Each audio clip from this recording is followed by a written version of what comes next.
My father, who's in the military, had lots and lots of different books. He was like a soldier scholar, and he gave me a book about feral children, and I was about 10.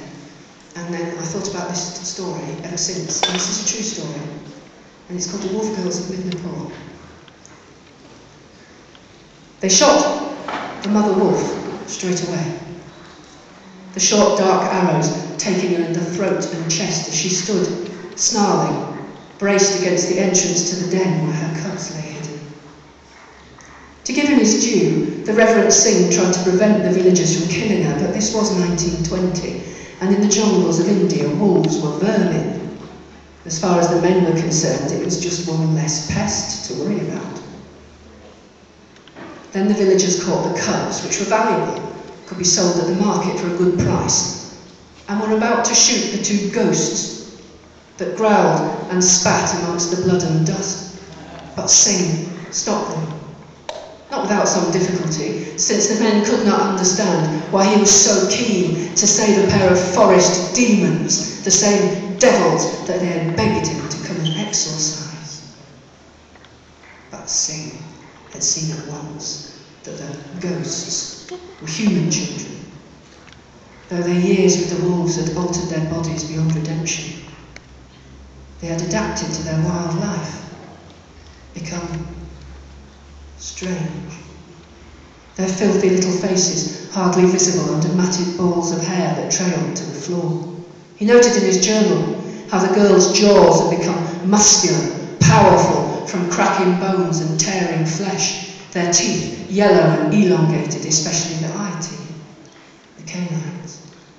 Their spines had stretched and become more flexible too, just as their elbow and knee joints had grown knotted and thickly calloused from running on all fours. Most unnerving of all, Singh wrote, were their enlarged eyes that gleamed with white discs of phosphorescence in the gathering dusk and flickered with unnatural rapidity, like a beast's. Singh took the girls to his orphanage and the care of his wife, who shaved their heads and washed them clean as they writhed and scratched, fighting the stink of soap and shivering from the water. They were baptized and called Amala and Kamala, auspicious names that they never answered to, as they padded round and round the compound at night in the heavy, jasmine-scented air. The great swollen moon, the only light they wanted as they called to their pack brothers so far away to come and save them from this horror.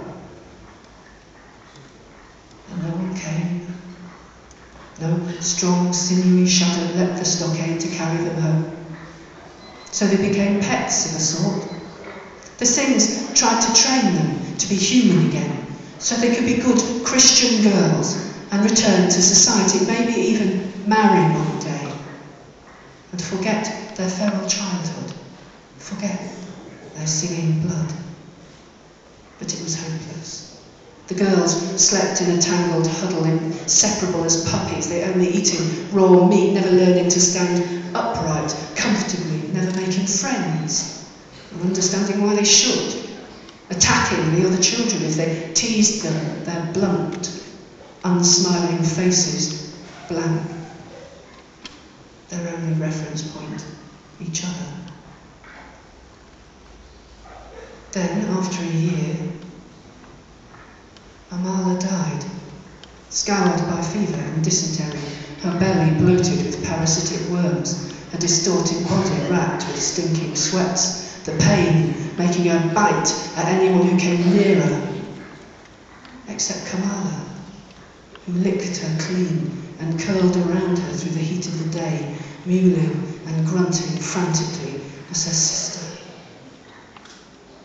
drifted away from her. At the point of Amala's dying, Kamala threw her head back and howled, her long, corded neck working convulsively, and she shed tears. The only time in her life that she did so.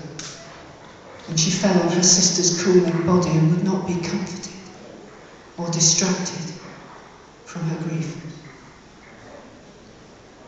she did not live much longer. Although the Singhs had tried to prevent it, the wolf girls of Midnapur had become celebrities.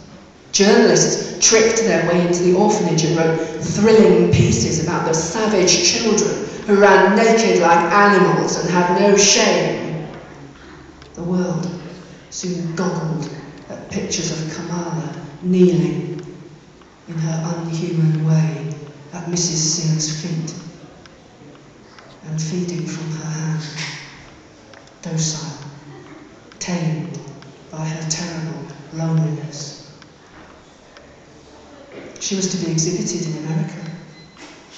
A tour was planned, shows booked, tickets sold.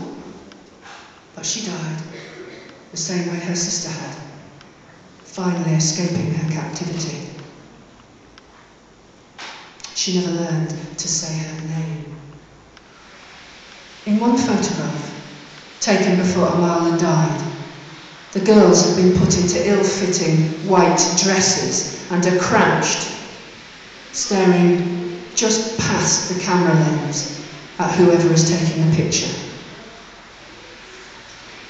There is no comprehension in their eyes, no sense of knowing what is happening, no interest in it. They look like dogs, dressed in dolls' clothes. Not so very different then from the rest of us.